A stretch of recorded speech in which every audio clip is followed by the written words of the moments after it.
The boy who could keep a secret. Once upon a time, there lived a poor widow who had one little boy. At first sight, you would not have thought that he was different from 1,000 other little boys, but then you noticed that by his side hung the scabbard of a sword, and as the boy grew bigger, the scabbard grew bigger too. The sword which belonged to the scabbard was found by the little boy sticking out of the ground in the garden, and every day he pulled it up to see if it would go into the scabbard. But though it was plainly becoming longer and longer, it was some time before the two would fit. However, there came a day at last when it slipped in quite easily. The child was so delighted that he could hardly believe his eyes, so he tried it 7 times, and each time it slipped in more easily than before. But pleased though the boy was, he determined not to tell anyone about it, particularly not his mother, who never could keep anything from her neighbors. Still, in spite of his resolutions, he could not hide altogether that something had happened, and when he went in to breakfast his mother asked him what was the matter. "Oh, Mother, I had such a nice dream last night," said he, "but I can't tell it to anybody." "You can tell it to me," she answered. "It must have been a nice dream, or you wouldn't look so happy." "No, Mother, I can't tell it to anybody," returned the boy, "till it comes true." "I want to know what it was, and know it I will," cried she, "and I will beat you till you tell me." But it was no use. Neither words nor blows could get the secret out of the boy. And when her arm was quite tired and she had to leave off, the child, sore and aching, ran into the garden and knelt weeping beside his little sword. It was working round and round in its hole all by itself, and if anybody except the boy had tried to catch hold of it, he would have been badly cut. But the moment he stretched out his hand, it stopped and slid quietly into the scabbard. For a long time the child sat sobbing, and the noise was heard by the king as he was driving by. "Go and see who it is that is crying so," said he to one of his servants, and the man went. In a few minutes he returned, saying, "Your Majesty, it is a little boy who is kneeling there sobbing because his mother has beaten him." "Bring him to me at once," commanded the monarch, "and tell him that it is the king who sends for him, and that he has never cried in all his life, and cannot bear anyone else to do so." On receiving this message, the boy dried his tears and went with the servant to the royal carriage. "Will you be my son?" asked the king. "Yes, if my mother will let me," answered the boy. And the king bade the servant go back to the mother and say that if she would give her boy to him, he should live in the palace and marry his prettiest daughter as soon as he was a man. The widow's anger now turned into joy, and she came running to the splendid coach and kissed the king's hand. "I hope you will be more obedient to his majesty than you were to me," she said, and the boy shrank away half frightened. But when she had gone back to her cottage, he asked the king if he might fetch something that he had left in the garden, and when he was given permission, he pulled up his little sword, which he slid into the scabbard. Then he climbed into the coach and was driven away. After they had gone some distance, the king said, "Why were you crying so bitterly in the garden just now?" "Because my mother had been beating me," replied the boy. "And what did she do that for?" asked the king again. "Because I would not tell her my dream." "And why wouldn't you tell it to her?" "Because I will never tell it to anyone till it comes true," answered the boy. "And won't you tell it to me either?" asked the king in surprise. "No, not even to you, your majesty," replied he. "Oh, I am sure you will when we get home," said the king, smiling, and he talked to him about other things till they came to the palace. "I have brought you such a nice present," he said to his daughters, and as the boy was very pretty, they were delighted to have him and gave him all their best toys. "You must not spoil him," observed the king one day when he had been watching them playing together. "He has a secret which he won't tell to anyone." "He will tell me," answered the eldest princess, but the boy only shook his head. "He will tell me," said the second girl. "Not I," replied the boy. "He will tell me," cried the youngest, who was the prettiest too. "I will tell nobody till it comes true," said the boy, as he had said before, "and I will beat anybody who asks me." The king was very sorry when he heard this, for he loved the boy dearly, but he thought it would never do to keep anyone near him who would not do as he was bid. So he commanded his servants to take him away, and not to let him enter the palace again until he had come to his right senses. The sword clanked loudly as the boy was led away, but the child said nothing, though he was very unhappy at being treated so badly when he had done nothing. However, the servants were very kind to him, and their children brought him fruit and all sorts of nice things, and he soon grew merry again and lived amongst them for many years till his 17th birthday. Meanwhile, the two eldest princesses had become women, and had married two powerful kings who ruled over great countries across the sea. The youngest one was old enough to be married too, but she was very particular and turned up her nose at all the young princes who had sought her hand. One day she was sitting in the palace feeling rather dull and lonely, and suddenly she began to wonder what the servants were doing, and whether it was not more amusing down in their quarters.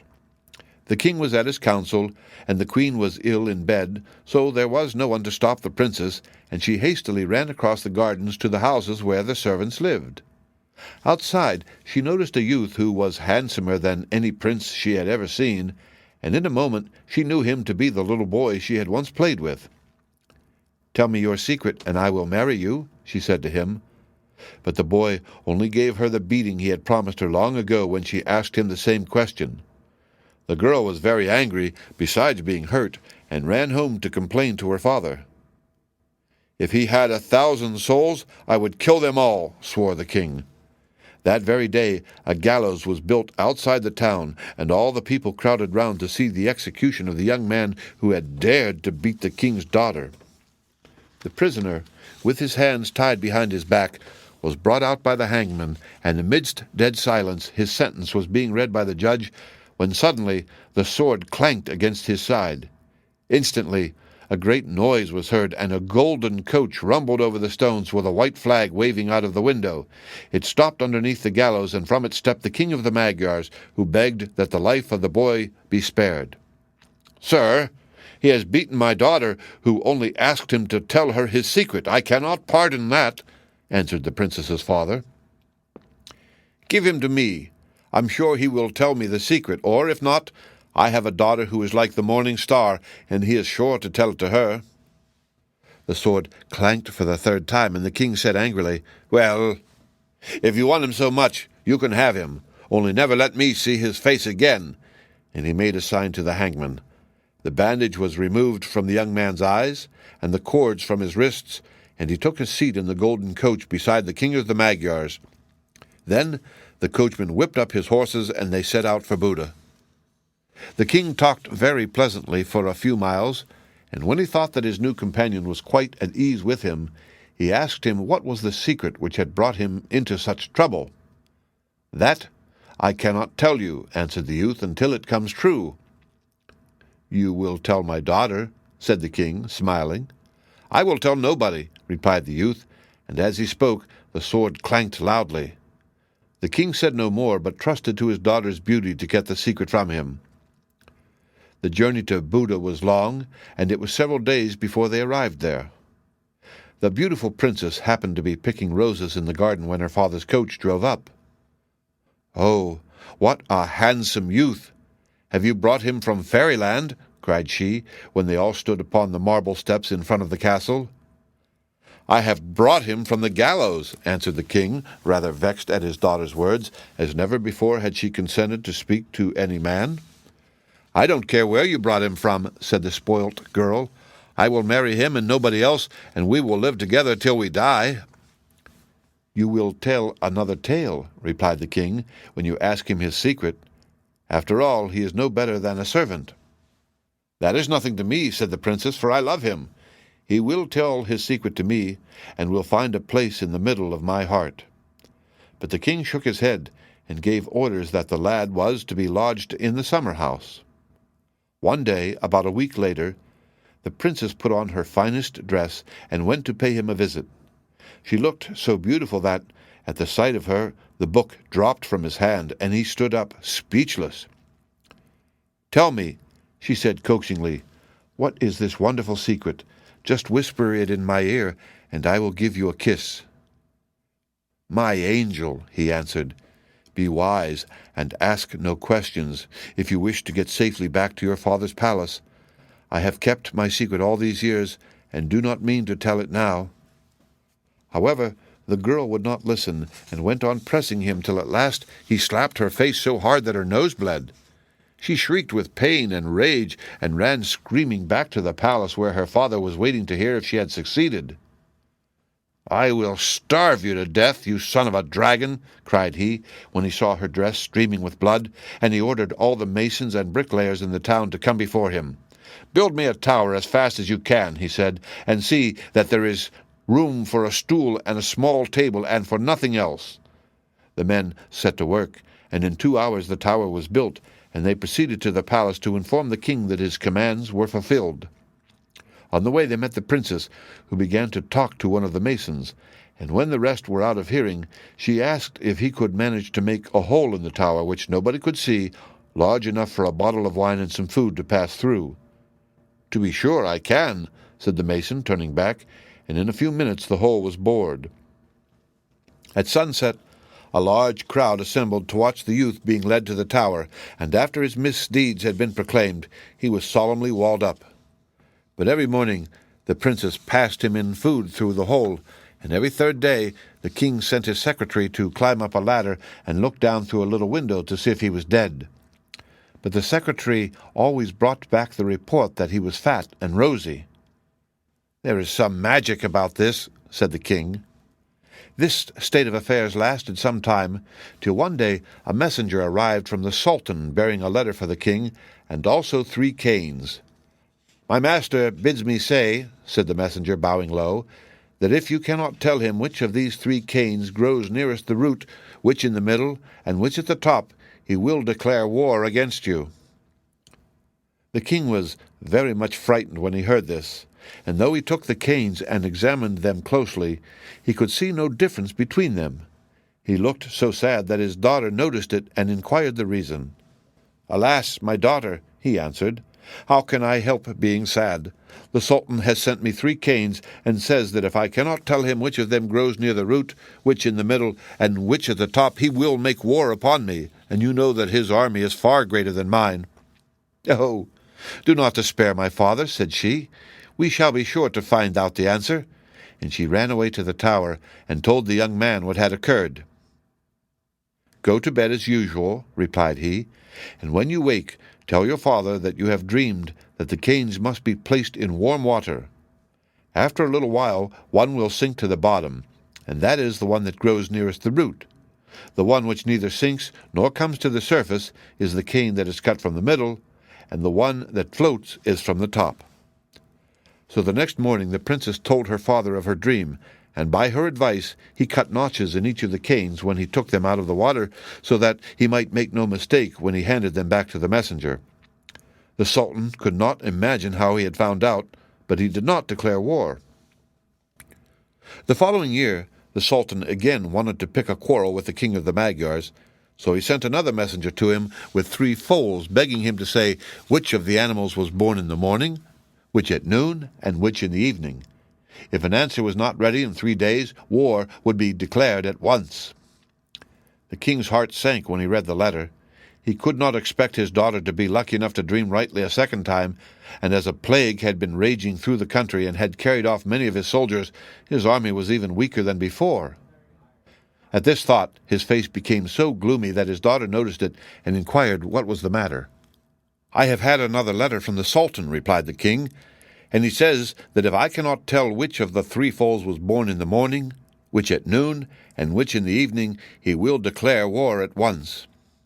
"Oh, don't be cast down," said she. "Something is sure to happen." And she ran down to the tower to consult the youth. "Go home, idol of my heart, and when night comes, pretend to scream out in your sleep so that your father hears you. Then tell him that you have dreamt that he was just being carried off by the Turks because he could not answer the question about the foals, when the lad whom he had shut up in the tower ran up and told them which was foaled in the morning, which at noon, and which in the evening." So the princess did exactly as the youth had bidden her. And no sooner had she spoken than the king ordered the tower to be pulled down and the prisoner brought before him. "I did not think that you could have lived so long without food," said he, "and as you have had plenty of time to repent your wicked conduct, I will grant you pardon on condition that you help me in a sore strait. Read this letter from the Sultan. You will see that if I fail to answer his question about the foals, a dreadful war will be the result." The youth took the letter and read it through. "Yes, I can help you," replied he. "But first you must bring me 3 troughs, all exactly alike. Into one you must put oats, into another wheat, and into the third barley. The foal which eats the oats is that which was foaled in the morning, the foal which eats the wheat is that which was foaled at noon, and the foal which eats the barley is that which was foaled at night." The king followed the youth's directions, and marking the foals, sent them back to Turkey, and there was no war that year. Now the Sultan was very angry that both his plots to get possession of Hungary had been such total failures, and he sent for his aunt, who was a witch, to consult her as to what he should do next. "It is not the king who has answered your questions," observed the aunt when he had told his story. "He is far too stupid ever to have done that. The person who has found out the puzzle is the son of a poor woman who, if he lives, will become king of Hungary. Therefore, if you want the crown yourself, you must get him here and kill him." After this conversation, another letter was written to the court of Hungary, saying that if the youth, now in the palace, was not sent to Turkey within 3 days, a large army would cross the border. The king's heart was sorrowful as he read, for he was grateful to the lad for what he had done to help him. But the boy only laughed and bade the king fear nothing, but to search the town instantly for 2 youths just like each other, and he would paint himself a mask that was just like them. And the sword at his side clanked loudly. After a long search, twin brothers were found so exactly resembling each other that even their own mother could not tell the difference. The youth painted a mask that was the precise copy of them, and when he had put it on, no one would have known one boy from the other. They set out at once for the Sultan's palace, and when they reached it, they were taken straight into his presence. He made a sign for them to come near. They all bowed low in greeting. He asked them about their journey. They answered his questions all together, and in the same words. If one sat down to supper, the other sat down at the same instant. When one got up, the others got up too, as if there had been only one body between them. The Sultan could not detect any difference between them, and he told his aunt that he would not be so cruel as to kill all 3. "Well, you will see a difference tomorrow," replied the witch, "for one will have a cut on his sleeve.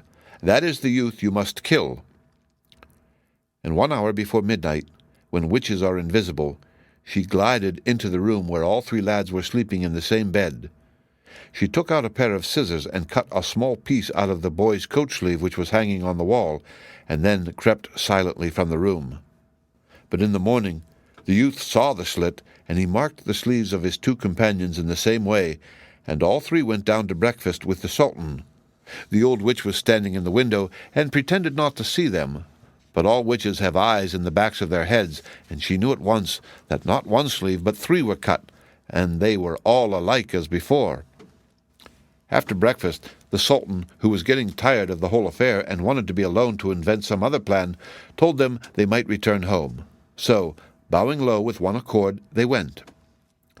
The princes welcomed the boy back joyfully, but the poor youth was not allowed to rest long in peace, for one day a fresh letter arrived from the Sultan, saying that he had discovered that the young man was a very dangerous person, and that he must be sent to Turkey at once and alone.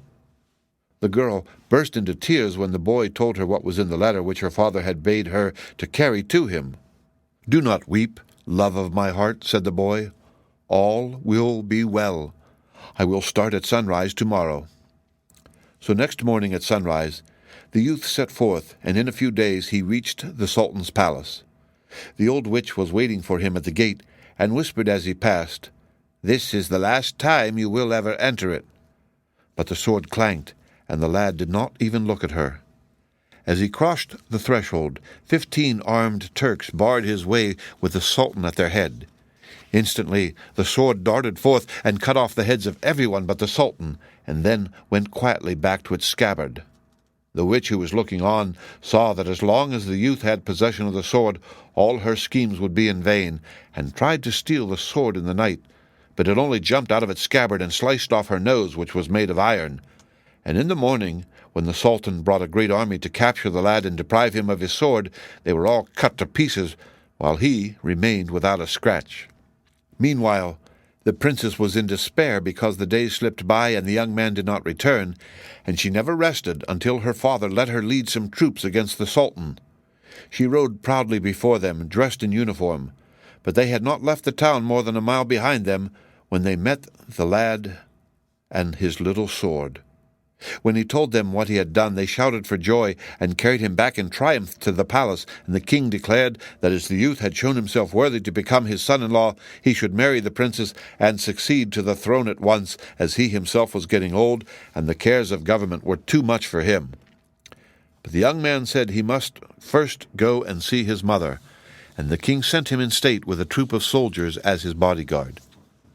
The old woman was quite frightened at seeing such an array draw up before her little house, and still more surprised when a handsome young man whom she did not know dismounted and kissed her hand, saying, "Now, dear mother, you shall hear my secret at last. I dreamed that I should become king of Hungary, and my dream has come true. When I was a child, and you begged me to tell you, I had to keep silence, or the Magyar king would have killed me. And if you had not beaten me, nothing would have happened that has happened, and I should not now be king of Hungary." The end.